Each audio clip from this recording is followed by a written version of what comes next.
ബാങ്കുകളെ കേന്ദ്രീകരിച്ച് ഒരു സ്കാം നടക്കുകയാണ്. എന്തെന്നാൽ മരണപ്പെട്ടു പോയ ആളുകളുടെ അക്കൗണ്ടിൽ കിടക്കുന്ന ഒരു വലിയ എമൗണ്ട് മറ്റുള്ള അക്കൗണ്ടുകളിലേക്ക് ട്രാൻസ്ഫർ ചെയ്യപ്പെടുന്നു. അതിന് പിന്നിൽ ആരാണെന്നോ എന്തിനാണ് ഇങ്ങനെയൊക്കെ ചെയ്യുന്നതെന്നോ എന്നൊന്നും അറിയില്ല. അതിന് പിന്നിൽ നായകന്റെ കൂട്ടുകാരനാണെന്ന് അറിയപ്പെടുകയാണ്. എന്താണ് അതിന് കാരണമെന്നറിയാൻ എങ്കിൽ നമുക്ക് വേഗം സിനിമയുടെ കഥയിലേക്ക് കടക്കാം. സിനിമയുടെ തുടക്കത്തിൽ തമിഴ്നാട്ടിൽ ദീപാവലി ആഘോഷം നടക്കുകയാണ്. അടുത്ത വീട്ടിൽ പടക്കം പൊട്ടിക്കുന്നത് കാണുന്ന ഒരു കുട്ടിയാണെങ്കിലോ തന്റെ അച്ഛൻ എപ്പോൾ പടക്കവുമായി വരുമെന്ന് അമ്മയോട് തിരക്കും. അതേസമയം പുറത്താരോ കോളിംഗ് ബെല്ലടിക്കുന്ന കേൾക്കുന്നു.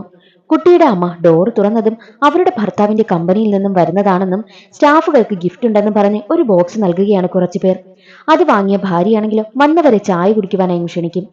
കിച്ചണിൽ വെച്ച് ഭാര്യ തന്റെ ഭർത്താവിനെ വിളിച്ചിട്ട് കാര്യം പറയുമ്പോഴോ ഞങ്ങളുടെ കമ്പനിയിൽ ആർക്കും ഗിഫ്റ്റ് ഒന്നും കൊടുക്കുന്നില്ല എന്ന് പറയുമ്പോൾ സംശയം തോന്നിയ ഭാര്യ നോക്കിയപ്പോഴോ വന്നവർ കുഞ്ഞിനെ പിടിച്ചു വെച്ചിരിക്കുകയാണ്.